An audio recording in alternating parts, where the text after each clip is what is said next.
ابن ماجہ میں نبی پاک صلی اللہ علیہ وسلم کا فرمان ہے، حضور علیہ الصلوۃ والسلام نے فرمایا ہے کہ ہر صدی کے سرے پر، ہر صدی کے آخر پر اللہ تعالیٰ میری امت میں ایک ایسا شخص پیدا فرمائے گا جو میرے دین کو نئے سرے سے تازہ کر دے گا۔ اللہ کے محبوب علیہ السلام آخری نبی ہیں، حضور علیہ الصلوۃ والسلام کے بعد اب نبی کوئی نہیں آئے گا۔ اب علماء، اولیاء، صوفیاء یہ دین کا کام کریں گے، اور جو ہر صدی کے سرے پر شخص آئے گا اس کو مجدد کہتے ہیں، تجدید کرنے والے، دین کو نئے سرے سے زندہ کر دینے والے۔ مجدد ہر زمانے میں رہے، ہر صدی میں رہے۔ امام شافعی بھی مجدد تھے، حضرت عمر بن عبدالعزیز بھی مجدد تھے، شیخ احمد فاروق سرہندی بھی مجدد تھے۔ ہر صدی میں مجدد رہے۔ 14ویں صدی میں دین پر کچھ عجیب و غریب حملے ہونے لگے، عجیب و غریب۔ کچھ لوگ تو ہندوؤں کے بھیٹ چڑھنے لگے، ہندوؤں کی رسموں کو اپنانے لگے، ان کے طریقوں پر چلنے لگے۔ کچھ لیڈر جو تھے وہ ہندو مسلم اتحاد کا نعرہ لگانے لگے، بھائی بھائی کہنے لگے۔ اس کا نقصان یہ ہو رہا تھا کہ مسلمان اپنے عقائد و نظریات کو چھوڑ کر ہندوانہ رسمیں اختیار کرنے لگے تھے۔ ایک شور تو یہ ہوا۔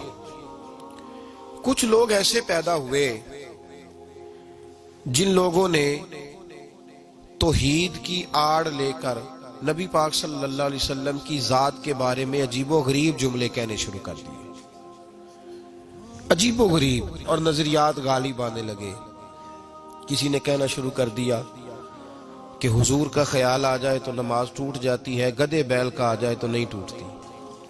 کسی نے کہا لاٹھی تو فائدہ دیتی ہے، محمد اور علی تو اتنا فائدہ بھی نہیں دیتے صلی اللہ علیہ وسلم۔ کسی نے یہ کہنا شروع کر دیا یہ قابل توجہ باتیں ہیں، ان پر غور کریں، یہ کوئی معمولی بات تھوڑی ہے کہ اتنا بڑا جملہ کوئی کہہ جائے۔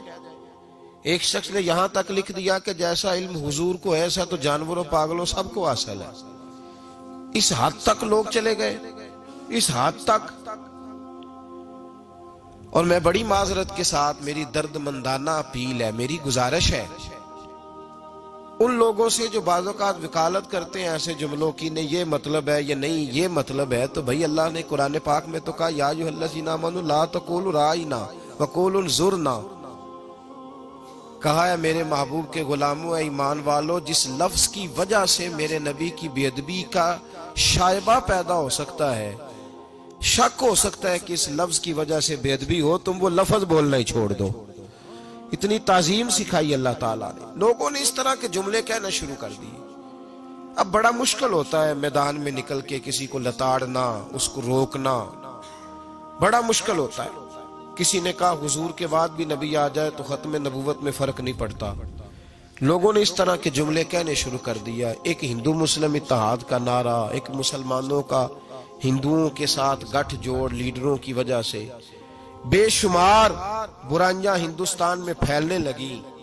حالات بڑے دگرگوں تھے، لوگ پریشان تھے۔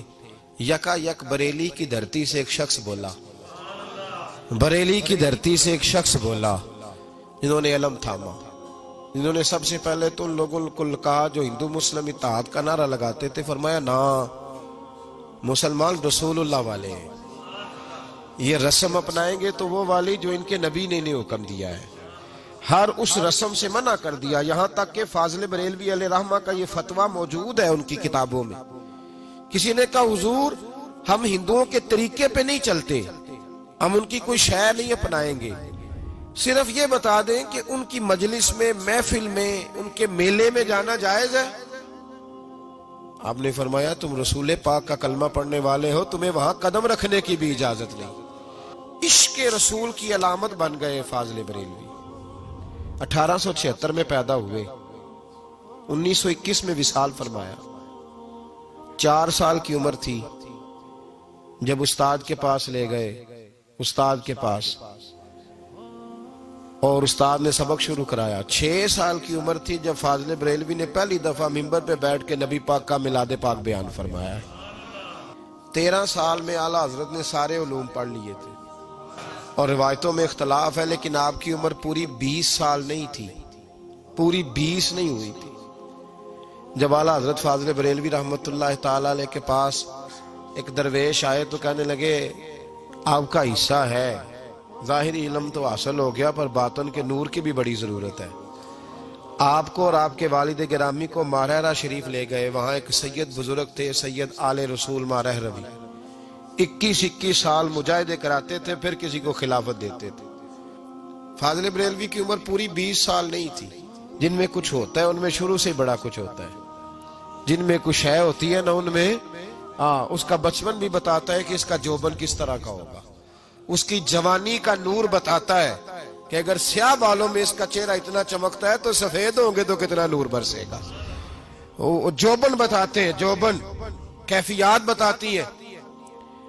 تو اعلیٰ حضرت ابھی پورے 20 سال کے نہیں ہوئے تھے، پیر صاحب کی خدمت میں حاضر ہوئے. پیر صاحب نے مرید کیا کہ حضور غلامی میں قبول کر لے. جس وقت مرید کیا نا ساتھ ہی خلافت دے دی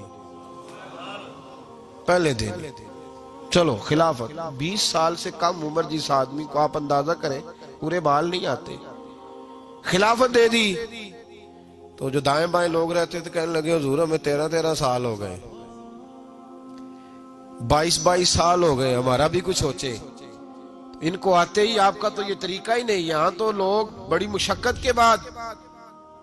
تو سید آل رسول مارہ روی سید زادے تھے، رو پڑے. فرمانے لگے لوگ کالے دل لے کے آتے ہیں، عمر گزر جاتی ہے انہیں سفید کرتے، انہیں چمکاتے عمر گزر جاتی ہے، یہ دل ہی بڑا سفید لے کے آیا ہے. میں نے تو ایک نسبت دی ہے، ایک گرہ لگائی ہے، بس تھوڑی سی نا اس کو نسبت کی ضرورت تھی، وہ نسبت دی ہے. اور فرمایا میں تو خود بڑا پریشان تھا کہ رب قیامت میں پوچھے گا عمل بتا تو کیا دکھاؤں گا. اب میں مطمئن ہو گیا ہوں. اگر اللہ نے مجھ سے پوچھا نا رب کریم نے کہ آل رسول کیا لے کے آئے ہو، تو میں احمد رضا کا ہاتھ پکڑ کے کہوں گا یا اللہ یہ میری کمائی ہے.